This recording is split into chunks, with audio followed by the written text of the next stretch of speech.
ಇನ್ನು 3 ದಿನಗಳ ಅಮೆರಿಕ ಪ್ರವಾಸವನ್ನು ಕೈಗೊಂಡಿದ್ದಾರೆ ಪ್ರಧಾನಿ ಮೋದಿ. ಈ ಬಾರಿಯ ಭೇಟಿ ಬಹಳ ವಿಶೇಷವಾಗಿದೆ, ಯಾಕಂದ್ರೆ ಅಲ್ಲಿ ಚುನಾವಣೆ ಇರುವಂತಹ ಕಾರಣ. ಜೊತೆಗೆ ಅನಿವಾಸಿ ಭಾರತೀಯರನ್ನು ಉದ್ದೇಶಿಸಿ ಕೂಡ ಮಾತನಾಡಿದ್ದಾರೆ.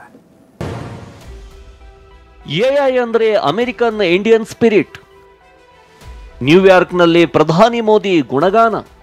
ಪ್ರಧಾನಿ ನರೇಂದ್ರ ಮೋದಿ ಅವರು 3 ದಿನಗಳ ಕಾಲ ಅಮೆರಿಕ ಪ್ರವಾಸ ಕೈಗೊಂಡಿದ್ದು, ನಿನ್ನೆ ನ್ಯೂಯಾರ್ಕ್ನ ನಸ್ಸೋ ವೆಟರನ್ಸ್ ಮೆಮೋರಿಯಲ್ ಕೊಲಿಜಿಯಂನಲ್ಲಿ ಅನಿವಾಸಿ ಭಾರತೀಯರನ್ನ ಉದ್ದೇಶಿಸಿ ಮಾತನಾಡಿದ ಅವರು, ಜಗತ್ತಿಗೆ ಎಐ ಅಂದ್ರೆ ಕೃತಕ ಬುದ್ಧಿಮತ್ತೆ, ಆದ್ರೆ ನನಗೆ ಎಐ ಅಂದ್ರೆ ಅಮೆರಿಕನ್ ಇಂಡಿಯನ್ ಸ್ಪಿರಿಟ್. ಇದು ವಿಶ್ವದ ಹೊಸ ಎಐ ಪವರ್ ಅಂತ ಹೇಳಿದ್ರು. दुनिया के लिए एआई का मतलब है आर्टिफिशियल इंटेलिजेंस, लेकिन मैं मानता हूं कि एआई का मतलब है अमेरिकन इंडियन.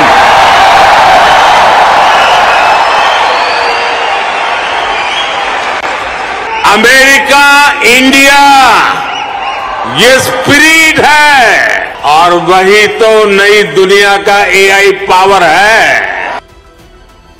2036ರ ಒಲಿಂಪಿಕ್ಸ್ ಆತಿಥ್ಯಕ್ಕೆ ಭಾರತ ಸಿದ್ಧಗೊಳ್ಳುತ್ತಿದೆ.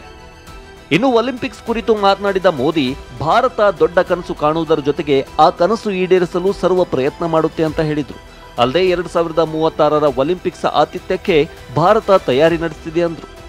अगले ओलंपिक्स का होस्ट यूएसए है. जल्द ही आप भारत में भी ओलंपिक्स के साक्षी बनेंगे.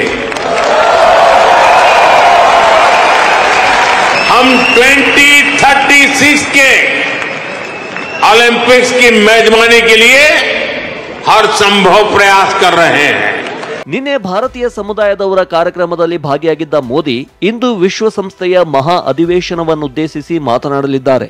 ಬಳಿಕ ಅಮೆರಿಕದ ಪ್ರಮುಖ ಉದ್ಯಮಗಳ ಸಿಇಒಗಳ ಜೊತೆ ಮಾತುಕತೆ ನಡೆಸಲಿದ್ದಾರೆ.